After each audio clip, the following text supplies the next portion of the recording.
I'd like to come out here and tell you that I've always been the recipe for success. You know, that girl that's no fun and games, seriously motivated. Or the girl that's always in the library.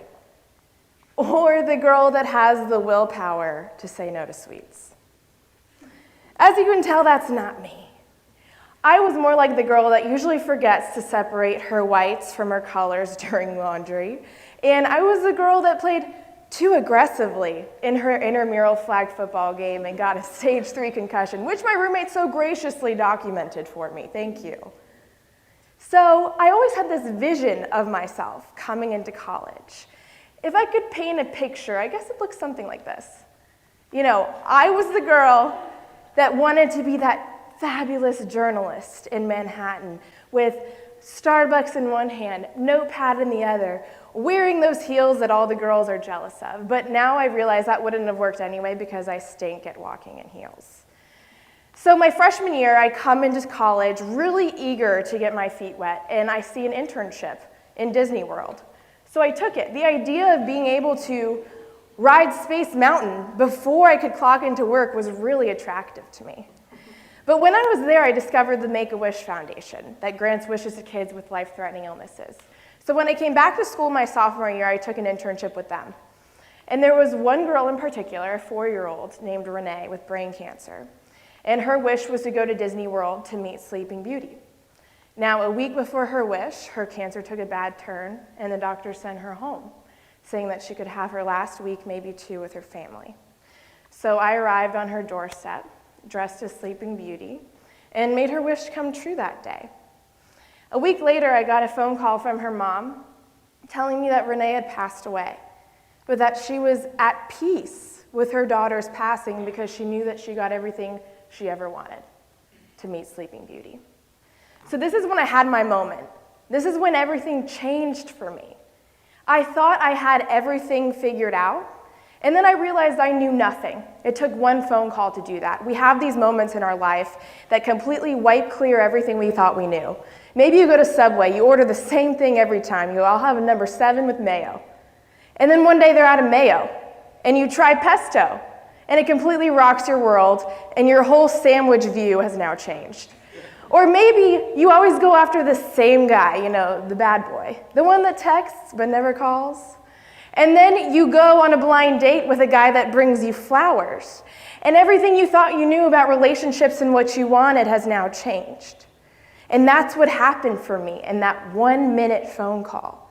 Everything that I thought I knew was completely wiped clean because I realized what it truly meant to help someone without anything in return. And I realized that I could take action in my own way.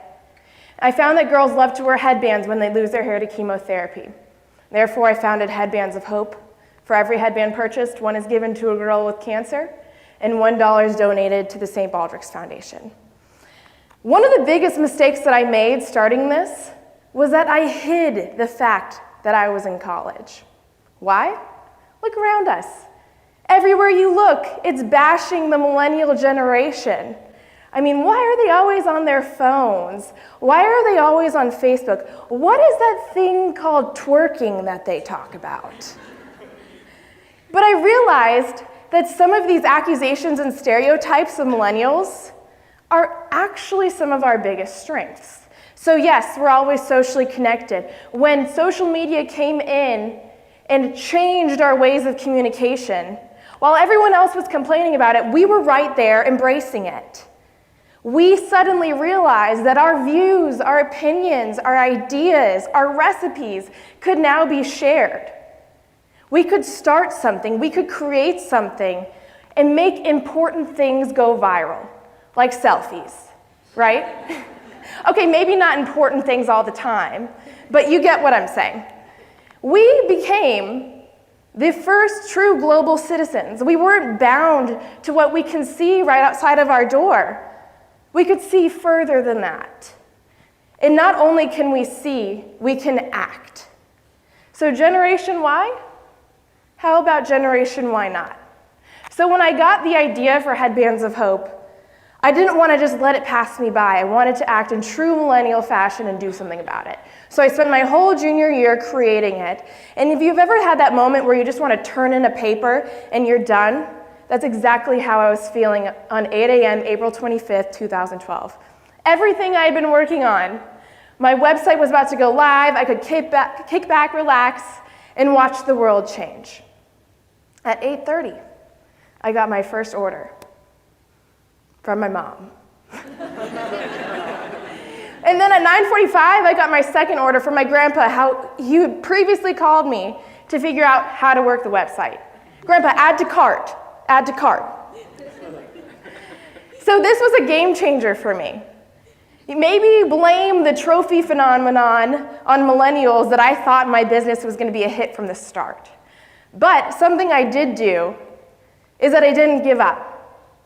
And I realized that failures are indications that I'm on the right path. It means I'm doing something. In fact, I've learned so much that if I'm not failing at something, I'm not trying hard enough. Think back, Jerry Seinfeld was booed off of his first comedy act. Marilyn Monroe cut from her record with Columbia Pictures. Dr. Seuss rejected from 27 different publishers, and Walt Disney fired from his first job at a newspaper. Think if these people had just given up. Yes, maybe I wasn't at my vision that I had created. Maybe I wasn't there.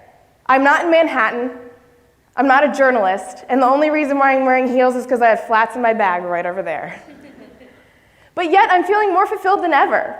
So how did I get from point A to point B? Where was the turning point? What happened? And that's when I realized it came from finding purpose. It came from seeing how someone can act and change a life. And that was what I needed. I didn't need a 9-to-5 job. I needed an answer as to why I wake up every morning. We have all of these awareness days, awareness months, national days. Actually, did you know that today is National Cheese Fondue Day? I'm serious. And we put National Days of Cancer and National Days of Cheese Fondue. That's a little strange to me, but I love cheese fondue, I just don't think it makes sense. We have this word awareness. We use it so lightly. Every October, pink ripples across the nation for Breast Cancer Awareness Month. But do people know that September goes gold for Childhood Cancer Awareness Month? Now, I'm not downplaying the importance of breast cancer research.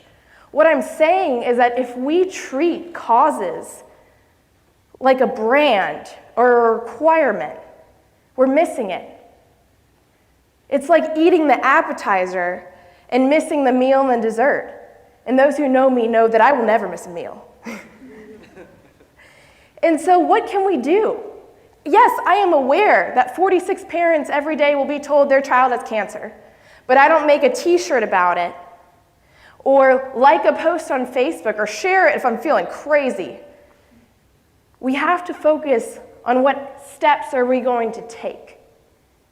We need to stop identifying the areas of need and start looking at how we can fix them. These awareness days are overused. They don't have meaning anymore. And awareness is just skimming the surface of change. I'm really glad that schools and churches and sororities are encouraging philanthropy, but when you put it as a requirement, it really skews our perception of what philanthropy really means. And I want to give you an example about that. In July, we always do this show for Headbands of Hope, this big trade show. It's a huge investment, and so I get really hyped up about it and really nervous, and it was the first show that we were doing. I had ordered these tags to come along on the headbands for the show. It's one day before the show. The tags were supposed to be there 3 days ago, and they're not there. And I am on the phone with this tag company saying words I will not repeat in this room. But rewind, a week before, I'm at UNC Children's Hospital, and I meet a girl named Taylor. She picks out this awesome purple and green headband, and we even dyed the hair that she had left on the top of her head into a little mohawk to match. She taught me how to play guitar, and we had a great day together. So I'm on the phone with this tag company, and then I get a call waiting, and it's Taylor's mom. And she had called me to tell me that Taylor passed away and that she wanted those same purple and green headbands for every female in her family to wear to her service the next day. Let that sink in for a second. If you felt the hairs on your arms stand up or maybe your heart beat a little bit faster, that's philanthropy. That's what taking action should feel like. It should feel like a moment where the problems that you thought you had aren't even problems at all. Maybe you got a parking ticket that day. Maybe you didn't do so well on a test that you really studied for.